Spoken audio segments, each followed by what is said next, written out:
Assalamualaikum warahmatullahi wabarakatuh. Perkenalkan, nama saya Mubita Halim Harahap dengan NPM 2408260092. Izin untuk menyampaikan materi mengenai blok basic endokrin dan metabolisme.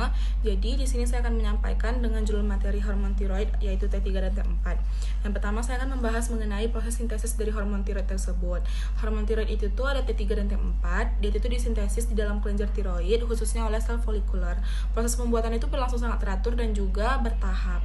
Dia itu tuh melibatkan iodin dan asam amino, tirosin sebagai bahan baku utamanya, dan selanjutnya ada langkah-langkah sintesisnya itu sebagai berikut.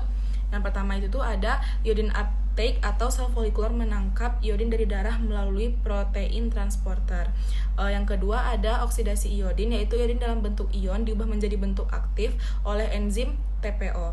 Yang ketiga ada iodinasi tirosin, yaitu tirosin yang ada dalam protein tiroglobulin ditambahkan iodin membentuk MIT dan DIT.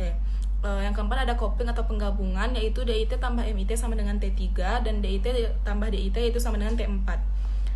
Semua hormon ini tuh semua disimpan dalam bentuk tiroglobulin dalam koloid di lumen folikel, menunggu untuk dilepaskan saat dibutuhkan. Adapun regulasi produksi dan sekresinya, produksi hormon tiroid tidak berjalan sendiri, melainkan sangat diatur oleh sistem hormon hipotalamus dan juga hipofisis. Jadi untuk hipotalamus mengeluarkan TRH, itu tuh menstimulasi, dan untuk hipofisis anterior itu tuh untuk melepaskan TSH. TSH inilah yang menjadi pemicu utama sintesis dan pelepasan hormon tiroid di kelenjar tiroid. Bila kadar T3 dan T4 dalam darah sudah tinggi, maka akan terjadi umpan balik negatif yang menekan pelepasan TRH dan TSH tadi. Faktor-faktor lain yang mempengaruhi regulasi ini itu ada yang pertama yaitu stimulasi, itu ada cuaca dingin dan juga stres ringan. Yang kedua ada penghambatnya, itu ada stres berat, infeksi, kadar hormon tiroid yang sudah tinggi. Pelepasan atau sekresi hormon ke darah itu tuh saat tubuh membutuhkan hormon tiroid, sel folikuler akan mengambil kembali tiroglobulin yang mengandung T3 dan T4 dari koloid lewat proses pinositosis.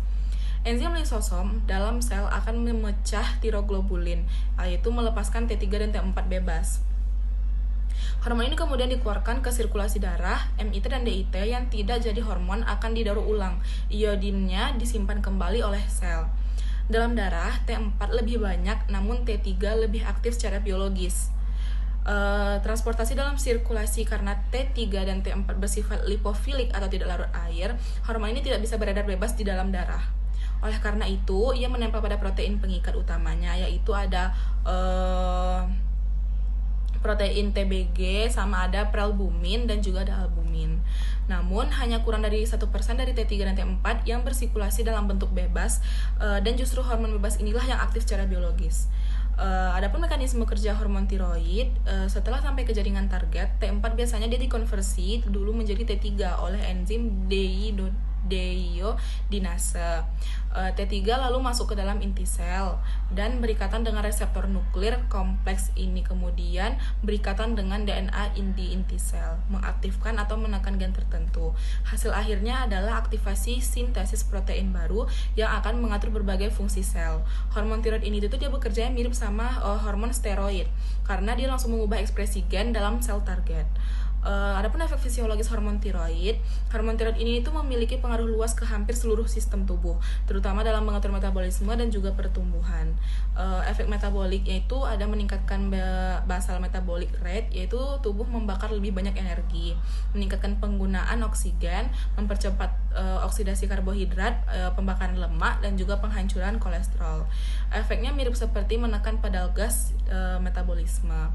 Adapun selanjutnya itu efek kardiovaskular, yaitu meningkatkan denyut jantung dan kekuatan kontraksi jantung, meningkatkan aliran darah ke jaringan efek pertumbuhan. Dia itu diperlukan untuk pertumbuhan tulang dan otak pada anak.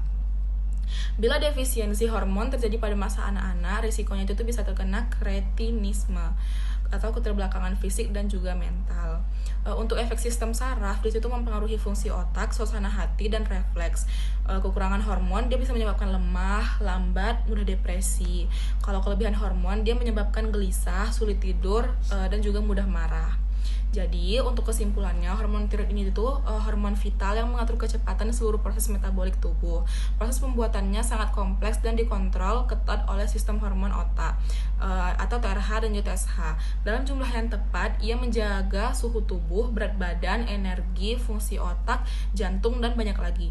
Bila kekurangan atau kelebihan bisa menyebabkan gangguan sistemik yang serius. Adapun beberapa dari referensi yang saya gunakan yaitu ada Hall JE 2015 Guyton and Hall Physiology Review Philadelphia Saunders, ada juga Guyton AC dan Hall JE 2021 Textbook of Medical Physiology Philadelphia Elsevier, dan juga ada Tortora GJ and Derrickson BH 2020 Principle of Anatomy and Physiology Hoboken NJ John Wiley and Son.